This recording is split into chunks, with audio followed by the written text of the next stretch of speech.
Hey guys, welcome back to the channel. We're so glad you're joining us, and we hope you're having a blessed day wherever and whenever you are.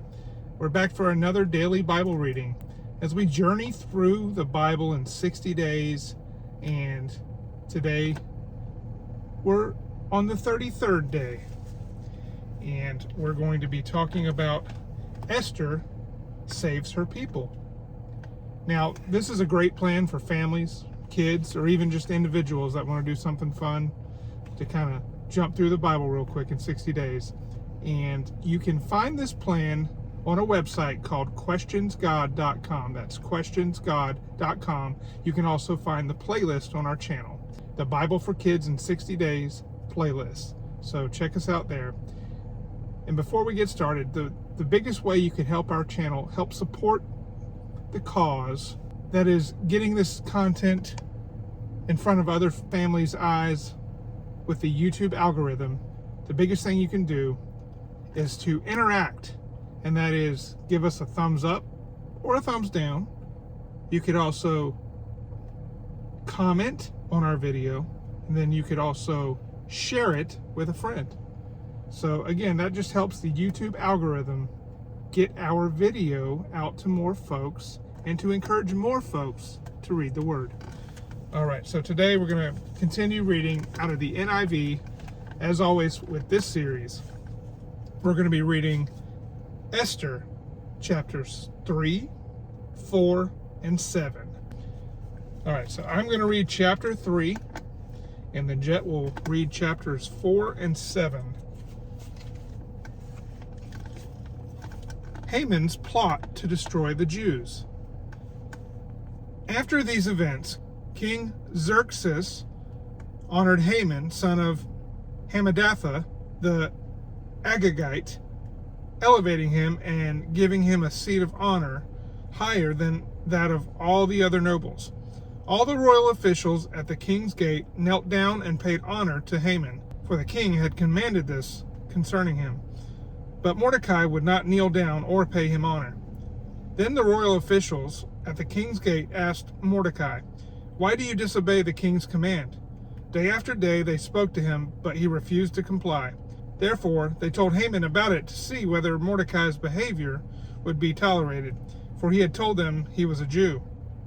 When Haman saw that Mordecai would not kneel down or pay him honor, he was enraged. Yet, having learned who Mordecai's people were, he scorned the idea of killing only Mordecai.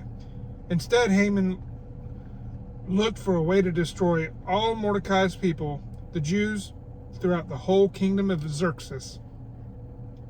In the 12th year of King Xerxes, in the first month, the month of Nisan, the pur, that is, the lot, was cast in the presence of Haman to select a day and month. And the lot fell on the 12th month, the month of Adar. Then Haman said to King Xerxes, "There is a certain people dispersed among the peoples in all the provinces of your kingdom who keep themselves separate. Their customs are different from those of all other people, and they do not obey the king's laws. It is not in the king's best interest to tolerate them. If it pleases the king, let a decree be issued to destroy them. I will give 10,000 talents of silver to the king's administrators for the royal treasury." So the king took his signed ring from his finger and gave it to Haman, son of Hammedatha, the Agagite, the enemy of the Jews. "Keep the money," the king said to Haman, "and do with the people as you please." Then on the 13th day of the first month, the royal secretaries were summoned. Then on the 13th day of the first month, the royal secretaries were summoned. They wrote out in the script of each province and in the language of each people all Haman's orders to the king's satraps, the governors of the various provinces, and nobles of the various peoples. These were written in the name of King Xerxes himself and sealed with his own ring. Dispatches were sent by couriers to all the king's provinces with the order to destroy, kill, and annihilate all the Jews, young and old, women and children, on a single day, the 13th day of the 12th month, the month of Adar, and to plunder their goods. A copy of the text of the edict was to be issued as law in every province and made known to the people of every nationality, so they would be ready for that day. The couriers went out, spurred on by the king's command, and the edict was issued in the citadel of Susa. The king and Haman sat down to drink, but the city of Susa was bewildered. And it's Mordecai persuades Esther to help. When Mordecai learned of all that had been done, he tore his clothes, put on sackcloth and ashes, and he went out into the city, wailing loudly and bitterly. But he went only as far as the king's gate, because no one clothed in sackcloth was allowed to enter it. In every province to which edict and order of the king came, there was great mourning among the Jews, with fasting, weeping, and wailing. Many lay in sackcloth and ashes. When Esther, unches, and female attendants come and told her about Mordecai, she was in great distress. She sent sackcloth, but he would not accept them. Then Esther summoned Hathach, one of the king's eunuchs assigned to attend her, and ordered him to find out what was troubling Mordecai and why. So Hathach went out to Mordecai in the open square of the city in front of the king's gate. Mordecai told him everything that had happened to him, including the exact amount of money Haman had promised to pay into the royal treasury for the destruction of the Jews.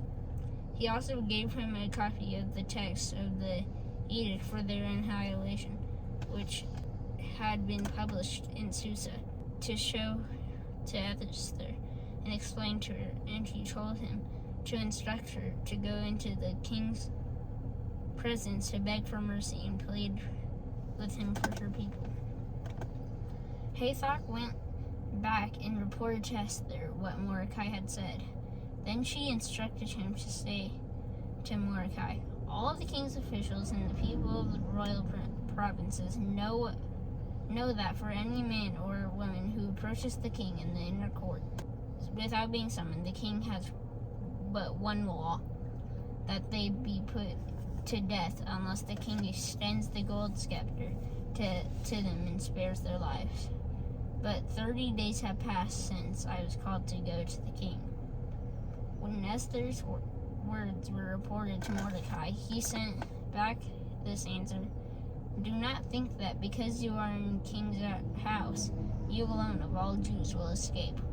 For if you remain silent at this time, relief and deliverance for the Jews will arise from another place. But you and your father's family will perish. And who knows but that you have come to your royal position for such a time as this?"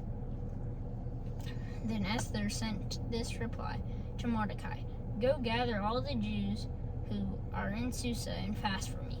Do not eat or drink for 3 days, night or day. I and my attendants will fast as you do. When this is done, I will go to the king, even though it is against the law. And if I perish, I perish." So Mordecai went away and carried out all of Esther's instructions. All right, now we move to chapter 7, Haman impaled. So the king and Haman went to Queen Esther's banquet, and as they were drinking wine on the second day, the king asked, "Queen Esther, what is your petition? It will be given you. What is your request? Even up to half the kingdom it will be granted." Then Queen Esther answered, "If I have found favor with you, your majesty, and if it pleases you, grant me my life. This is my petition, and spare my people. This is my request, for I and my people have been sold to be destroyed, killed, and annihilated. If we had merely been sold as male and female slaves, I would have kept quiet, because no such distress would justify disturbing the king." King Xerxes asked Queen Esther, "Who is he? Where is he, the man who has dared to do such thing?" Esther said, "An adversary, an enemy, this vile human." The Haman was terrified before king and queen. The king got up in a rage, left his wine, and went out into the palace garden. But Haman, realizing that the king had already decided his fate, stayed behind to beg Queen Esther for his life. Just as the king returned from the palace garden to the banquet hall, Haman was falling on the couch where Esther was reclining. The king exclaimed, "Will he even molest the queen while she is with me in the house?" As soon as the word left the king's mouth, they covered Haman's face. Then Harbona, one of the eunuchs attending the king, said, "A pole reaching to a height of 50 cubits stands by Haman's house. He had it set up for Mordecai, who spoke up to help the king." The king said, "Impale him on it." So they impaled Haman on the pole he had set up for Mordecai. Then the king's fury subsided. That was Esther chapters 3, 4, and 7. We are done for the day. We're so glad you've joined us, and we hope that you'll continue to join us on our future readings. And then, like I said, we're trying to put out videos 7 days a week. It doesn't work all the time. We're not perfect. Yeah. So anyways, we'll see you on the next one, guys. God bless.